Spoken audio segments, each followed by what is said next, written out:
Hey everyone, it's Dan. Welcome back to the Rock Nerd Radio Show here on YouTube. Today we're going to be taking a look at a handful of Marvel Legends figures, but before we do, I need to vent just a little bit.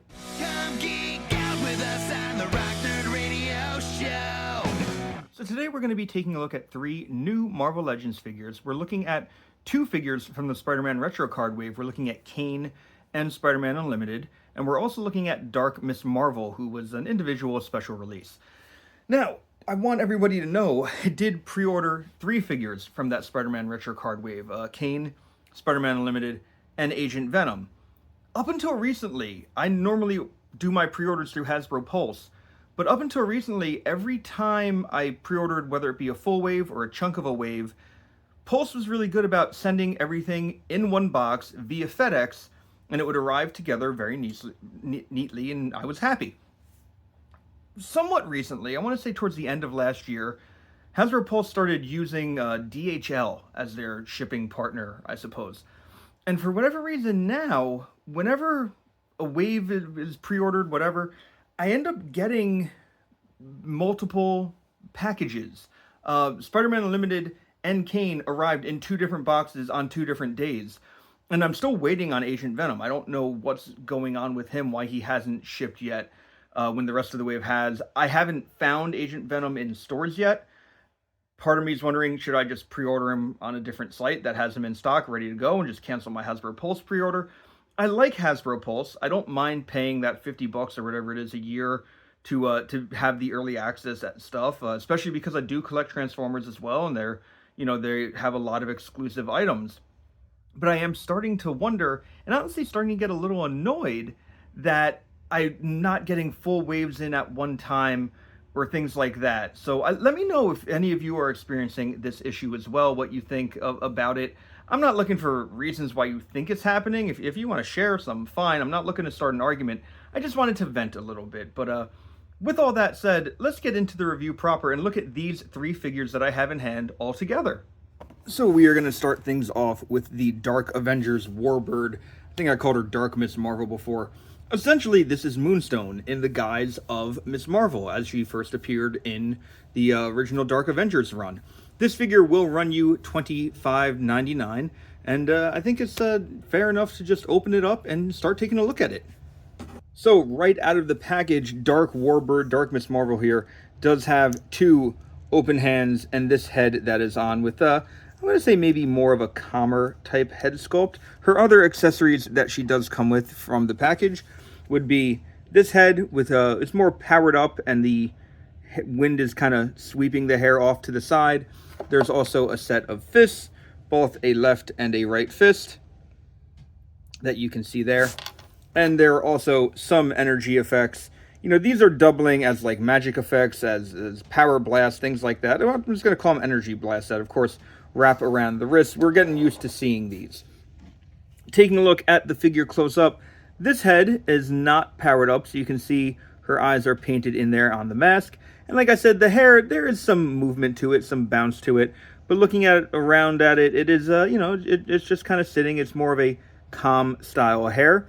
There is the classic kind of Miss Marvel scarf hanging off the figure. It is attached via the neck there. When I take the head off, I'll see how that is attached as well. I'm not sure if that's glued on or just stuck on at the moment. Really cool Miss Marvel star there on the chest. Looks pretty decent. Nice paint apps. The black on the shoulders going down to the arms. Red on the body and on the arms until you get to the glove pieces, which are pointed. You can see that there's a painted point to them. So black on the arm, on the most of the forearms and the hands. Going around to the back, again, we have red down to the bottom of the costume where it is painted black. Same on the front. We have the bare legs, and then on the boots we have that nice red stripe above the black boots. These are painted on, these are not molded. This is on that relatively new hyper articulated female body mold that we have been using. So just to go along with the articulation of this, for the head, it is on a ball joint. I'm just gonna pop the head off real quick. I'm sorry, not on a ball joint, it's on a dumbbell joint. Which kind of inhibits movement. There's not a lot to it. The scarf also stops the head from moving around, and like I was thinking about, there we go, you can pop the scarf off. So I'm going to take that off for a moment because that might allow for some additional movement on the head. Honestly, I feel like the head now sits a little too low and already it's a little wiggly, waggly. I feel like this head sculpt in particular, because of the way the hair is, inhibits movement. So I'm going to switch over to our other head sculpt for a moment, where the hair is more off to the side and allows for some more movement. I think that might look a little better. I like the powered upness to it too. That would be really good for, you know, having her in photography and stuff like that, where she might be fighting. In terms of the arms, you can already see me moving them up. They go up about that far, and they will go all the way around. There is a butterfly joint, so you can move them back and forward. It's not a ton of movement, but it's there. It does exist. This arm seems to be moving better than this arm. The right arm seems a little stuck, but I did get it to pop out there, so there we go. Moving down the arm, we do have rotation underneath the shoulder there. We do have double jointed elbow. Let me bend it on camera there for you. There you go, double jointed elbow. Hand will rotate. These hands will move in and out. And I think the fists will also move in and out as well. They're not moving up and down. At the body, we do have that dumbbell joint there. So we do have a bunch of wiggle, waggle, and a little bit of back and forth. And then stomach crunch. So she can go way down and way back. Moving down to the legs, we do have legs that kick out that much. No kick back to them, but then they move out about that much. So maybe not a full split, but a split nonetheless. Thigh rotation, as you would expect. And then double jointed knee as well. No boot cut, so nothing else on the leg until we get down to the foot, which will rotate because of the forward-facing pin there. And then, of course, up and down on the feet. Looks pretty good. I'm going to swap out her hands real quick, just to maybe give her more of that powered up look. I tend to like the fists on this character because I feel like it just looks that much nicer. Of course, I just put the wrong fist on the wrong arm, especially if you're giving her some like powered up effects. So putting the hands on like that. Then, of course, sliding the effects down. And honestly, if I did this without the hand on it, probably would have been easier. But you can have the nice powered effects there. Looking pretty cool. I don't think I need to put both on right now. But that's what that looks like. And, of course, I did pop off the scarf. If I want to put that back on, I can do so. And with this head, the head does move a little better because of the way the hair is. So even with the scarf on, she's still able to move. This looks really, really good. And, you know, I feel like you can double this as an original kind of costume Miss Marvel if you want, if you don't want to build up your Dark Avengers team. But since we're talking about the Dark Avengers, maybe it's time that we have some comparisons. So here is our Dark Warbird next to Iron Patriot, Norman Osborn, leader of the Dark Avengers, and the mold mate that she is sharing a mold with, the regular Warbird figure that was a Target exclusive this past summer. They all look pretty good together, you know. I could see these two squaring off with each other, and I can see these two standing on a podium to present the world to the Dark Avengers, like what happened in the comics. I think another comparison to make would be to compare her with the Walgreens Moonstone, because this is the same character. Obviously, different style bodies here. I will say the new female Buck does seem a little smaller, although her legs are bent. So if I straighten them out and have her stand up straight, there we go. And I put these two kind of back to back. I guess they are a very similar height. But yeah, now you can see Moonstone in both of her represented costumes in the Marvel Legends line. Of course, there was a San Diego Comic-Con exclusive version of Moonstone from the Thunderbolt set many years ago that is still this costume. So these are both her looks that we've had represented in Marvel Legends. And moving our Dark Warbird back to the back of my display, we are now going to take a look at the Spider-Man Unlimited figure. Now, I did love this show when it came out in retrospect, it hasn't aged very well. But one thing to say already, before I even take the figure out, I'll be the first to admit I don't love the cell shaded effect on Marvel Legends figures. It's just not my personal cup of tea. I feel like this Spider-Man really needed some paint, at least on the face, because that was how he was always drawn. To me, that's not a shadow. To me, that's more of a pattern on the face. That's just me, and I feel like this blue is almost more purple, whereas on the show it was definitely more blue. But we're going to still take the figure out and take a look at him. So here's Spider-Man Unlimited out of his package, another $25 figure. And just to go over the accessories, he right now is sporting fisted hands, as you can see, but he also comes with a set of web thwipping hands, and they look like this, just done up in that purplish blue. And the color seems better to me now that I have him out of the package, which is a weird thing. But then also, he has a set of crawling hands, also in the same color. Let me try to focus on that a little better. There you go. Same bluish purple color. And of course, those just pop and swap very easily. We'll get to there in a little bit. Here is the figure, though, out of the package. And like I said, he does look pretty cool. I really would have liked there to be that black spot on the face, which I know I could probably easily do. I'm not the best customizer, but I'm not the worst. I feel like that would be a relatively easy thing to add, which I might get around to doing. But otherwise, nice big white eyes. The red is like a darker kind of red. And this spider symbol is sculpted. That's really cool to me. I like that they went the extra mile to sculpt this and not just paint this. Of course, the spider leg patterns continue onto the arms. And around the figure, we do have the nice web cape, which the figure had.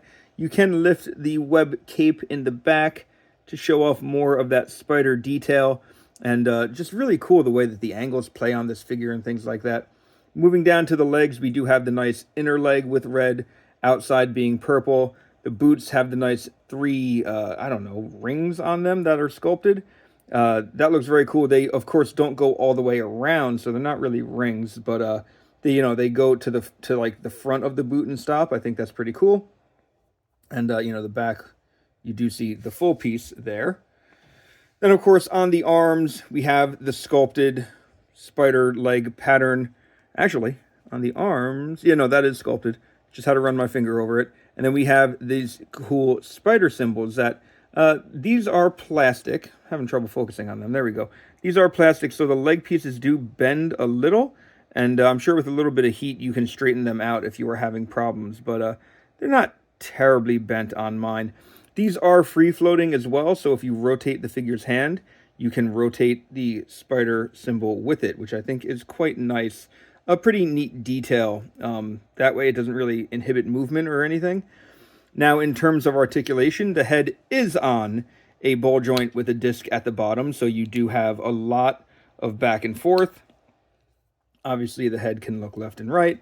And because it's not fully down on the ball joint, there is a little bit of wiggle waggle in there. In terms of the body, we do have full rotation down here at the waist. And we do have ab crunch, which will crunch forward that far, and back about that far. And the cape doesn't even really get in the way, so that's nice to see. In terms of the shoulders, we do have butterfly joints, so they can go forward about that much, and back about that much, and here they are at neutral.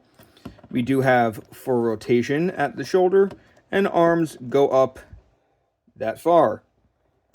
We also have rotation right underneath the shoulder, and double jointed pinless elbow for all your arm crunching needs. As you saw with the hands already, they do rotate all the way around. These fists will go left and right. So like that, you do have to kind of move them away from the spider symbol, but they will go left and right. The other hands, real quick, our crawling hands also move in and out. And our thwipping hands also move in and out. So there is that. It's all, that type of joint. You can see it right there. Not the one that necessarily goes up and down. Although if you rotate the hand, then it goes up and down. In terms of the legs, we're going to have him kick forward that much. A little bit of backwards. Not a lot. And then in terms of splits, we're going that far. We do have thigh rotation, nice and smooth. We have double jointed pinless knee, and he gets pretty far back with it. There is boot cut here, so you can see a nice boot cut, and feet going up and down, and left and right. So he is pretty articulate for a Spider-Man figure. Maybe not the most articulated figure I've ever gotten of Spider-Man, but looks pretty cool. And of course, if you want to swap out the hands, all you got to do is pull the fist off, which with the spider on the wrist, it is a little difficult. So you got to make sure you're not grabbing the spider, and then make sure you don't lose the spider piece, because this slides right off. So do be careful there. I'm going to give him maybe a web spinning hand. There we go. So he can have his web spinners on, or web shooters ready to go. I'll keep the fist like this. But overall, he looks pretty good. I think we should maybe compare him to some other figures. So taking Spider-Man and adding another Spider-Man to him, this was the Spider-Man that came in the VHS 2-pack with the Vulture from the animated series. This is, to me, another animated version of Spider-Man. I feel like this fits very well for that 90s animated show. So there they are standing next to each other. And here he is with Venom, just because Venom was such a big part of Spider-Man Unlimited as well. So looks pretty good. Looks like he is the average size that a Spider-Man figure should be. One thing that, I don't want to say bothers me, but one thing I find interesting is that you have a figure with a lot of new sculpt on it, and he was able to come with 3 complete sets of hands, 2 fists, 2 web shooters, 2 crawling hands. Sometimes I wonder why, like, we'll get a Spider-Man figure who has very little new sculpt, very little paintwork to him, and have incomplete sets of hands. That always kind of bothers me. I'm glad he has it. The other thing is, this is a little bit of a bigger buck. I would love to see a new Spider-Man 2099 on a similar body, if not maybe even something a little larger. I feel like the 2 Spider-Man 2099 figures we've gotten recently, of course, the one from the Hobgoblin Build-A-Figure wave and the one on the retro card, those bodies are skinny. I want Spider-Man 2099 on a bit of a bulkier body, because he's a bit of a bulkier dude. We did get that white costume one in the Sandman wave, was it? Who was on the Sunfire body. That is the body they should be using for Spider-Man 2099. So I want another classic blue and red Spider-Man 2099 on, maybe, this is the Sunfire body, so maybe on this body, if not something a little bulkier, something maybe newly designed. And last but not least, the last figure I'm looking at today is Marvel's Kaine, the imperfect clone, a figure that I have been wanting for a very long time. Let's crack this one open. So here's Kaine, another $25 figure, and this is him out of the package. The only accessories that this one has out of the package are these 2 hands. So we do have more of like an opened clawed hand, and then this like soft kind of grip hand. You know, you could shake someone's hand with this hand, if you will. We're just going to move these off to the side. Obviously, they swap out just like any hands would. But here is Kaine. And right away, I want to look at this head sculpt with this wonderfully sculpted hair coming off of the head. It is a long-haired Peter Parker, essentially. You know, he is the imperfect clone. So I guess his hair is, you know, even better than anyone I've ever seen. So looking at the head sculpt, though, all you really see are those 2 white eyes, as well as this, I don't really know what to call this, webbing detail that is on the figure. It is a very cool look. There is this cape here, which is sculpted very nicely, sitting on the figure. I want to say if you pop the head off, you can pop the cape off, and this sash piece is a second piece. So it is not connected on with 2 pieces. It is indeed 2, or I'm sorry, it's not connected as 1 piece. It is 2, but it does do a very good job of appearing to be 1 piece. I'm going to stick his head back on. And I do like the spike coming off of the cape, as if it is under the cape. And then, you know, just how the cape kind of wraps around him. It is tattered, it is torn. It looks very, very cool. I wouldn't be surprised if we see this cape reused with other figures, maybe, of course, without the spike detail. Moving down to the body, we do have some nice detail here. Again, that sculpt work on the body of these like webbed features. I'm not even sure what to call these, but they do look very cool. Some on the back as well, not as many. The cape covers up the back anyway. But at the arms, we do have the spikes coming off of his shoulders. His forearms. We do have more of the detail moving through. The hands, just basic, this bluish black color. Moving down to the legs, again, all that detail. Of course, when you turn the legs, it does break up the detail, but dead on, sitting kind of straight, it looks fine. Spikes at the boots. And again, yeah, just really cool teal kind of color on him. Looks very nice. In terms of articulation, this head can turn. The hair really is inhibiting it more than the cape, but it is a ball joint on a slider, so he can, or on a disc, so he can look down. He probably could look up more if his hair wasn't so long. In terms of the body, we do have rotation at the bottom, and we do have ab crunch, as you can see. His arms can, in theory, move all the way around, but the cape is definitely getting in the way. They can still move up. They don't look too bad, but obviously the cape is going to inhibit some of that. In terms of the arms moving out, they can still move out pretty far. Both of them, even with the cape, they still move. Of course, they are going to be able to fully rotate. As you can see, we do have double jointed elbow, as you would have probably expected. And then the hands rotate, and they move in and out. Moving down to the legs. Legs kick forward that much. No, a little bit of kickback, just a little. And then for the splits, we get that. Thigh rotation. There you go, all the way around. Double jointed, pinless knee. You can get it so he can kick pretty far back. No boot cut there, so these spikes are staying where they are. But then, of course, forward-facing pin at the foot for rotation up and forward and back, and then ankle pivot. So he does look pretty cool, pretty neat. I really do like how he looks. If you want to have him just throwing punches, you have the fist options. Like I said, you do have some of the other hand options. I'm going to go with this kind of grabbing claw hand. I like this one. That is for the right hand. And I feel like that looks really good. If I recall, Kaine was able to burn people or something. He'd leave the mark of Kaine, so maybe you want him to grab other characters. And I think we should compare him with some other characters. So why don't we start off with another clone? We're going to go with the most recent Scarlet Spider figure. There we go. Since they're both clones of Peter, they look pretty good together. I'm going to stand Kaine straight up so that you can see him standing there straight like Scarlet Spider. There we go. Their height is comparable. They do look good standing next to each other. I was saying before, this is the first Kaine figure, and it is the first figure of Kaine in this form. Technically, we've already gotten 2 figures of Kaine because we had 2 of him in his Scarlet Spider suit. This is the second release of the Scarlet Spider suit. The first was on that Future Foundation Spider-Man body, but I like this one a little more. It's on the Sunfire body mold. Angrier eyes. I do like how this one looks. This also had a bunch of cool accessories. But this is the first time we've gotten a Marvel Legends figure of Kaine in this costume specifically.